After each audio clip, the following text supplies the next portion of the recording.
तो आज हम जरा प्यार से बोलना सीख लीजिए। यह 8वीं की गजल है और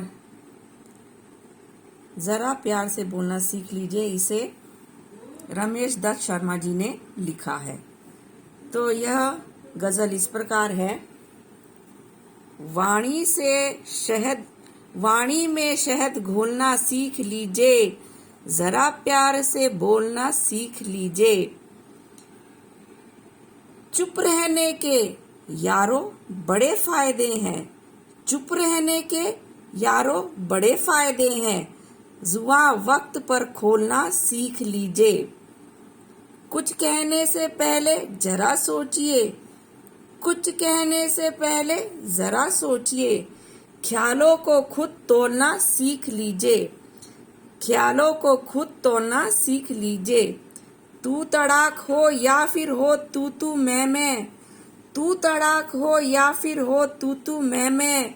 अपने आप को टोलना सीख लीजिए, अपने आप को टोकना सीख लीजिए।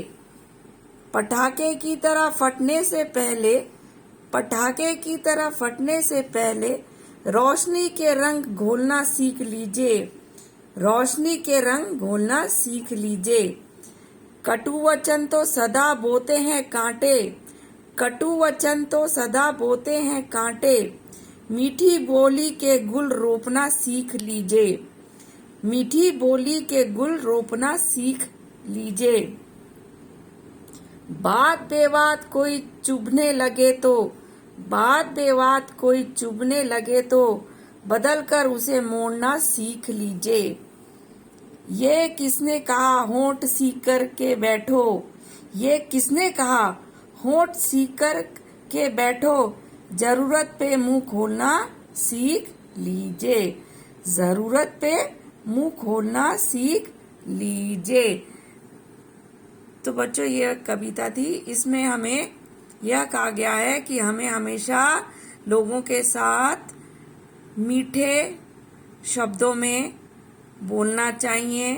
अपनी वाणी, अपने बोलने का तरीका हमेशा मीठा रखना चाहिए ताकि सुनने वाला उसे सुनकर प्रसन्न हो। तो यहाँ पर हम देखेंगे कि हमें अपनी वाणी हमेशा शहद के जैसे मीठी, जिस प्रकार शहद मीठा होता है उसी प्रकार हमारी वाणी भी मीठी होनी चाहिए। और जब भी हम बोले प्यार से बोलें, ठीक है। और जब हमें आवश्यकता हो तभी हमें बोलना चाहिए, बेमतलब नहीं बोलना चाहिए। हमें अनेक अवसरों पर आवश्यकता नहीं होती कि हम लोगों को सलाह मशवरा दें। हमें जहाँ पर चुप रहना वहाँ चुप रहना चाहिए, जहाँ बोलना चाहिए वहीं पर हमें उत्तर या बोलना चाहिए। किसी को हमें कुछ कहने से पहले अपनी बात पर हमें विचार करना चाहिए और फिर बोलना चाहिए, ठीक है। तो ऐसा ना हो कि हमें बोलने वाले को सामने दुख पहुंचाए, जो हमारी बात सुनकर लोगों को दुख हो, ऐसी बातें हमें नहीं करनी चाहिए। देर सवेर भर ही जाता है, कटु वाणी से हुआ घाव कभी नहीं भरता। हमें समय असमय उसकी याद आती रहती है, इसलिए हमें हमेशा नाप तोल कर ही बोलना चाहिए। हमें एक दूसरे पर आरोप प्रत्यारोप की स्थिति उत्पन्न हो तो अपने आप को टोक कर चुप रहना सीख लेना चाहिए। अभी हमें किसी भी परिस्थिति में दूसरों पर क्रोध में फटने के स्थान पर हमें प्यार से बोलना सीखना चाहिए। कटु वचन या कड़वे वचन जो होते हैं वे कांटे ही देते हैं, उनसे कुछ नहीं मिलता। अतः कटु वचनों का हमें त्याग कर मीठी बोली के रूप में जैसे फूल खिलते हैं वैसे ही बोलना चाहिए। यदि बात करते करते कोई ऐसा प्रसंग आ जाए कि किसी की बात आपको या आपकी बात दूसरों को चुभने लगे तो वो उस बात को प्यार से मोड़ना सीख लेना चाहिए।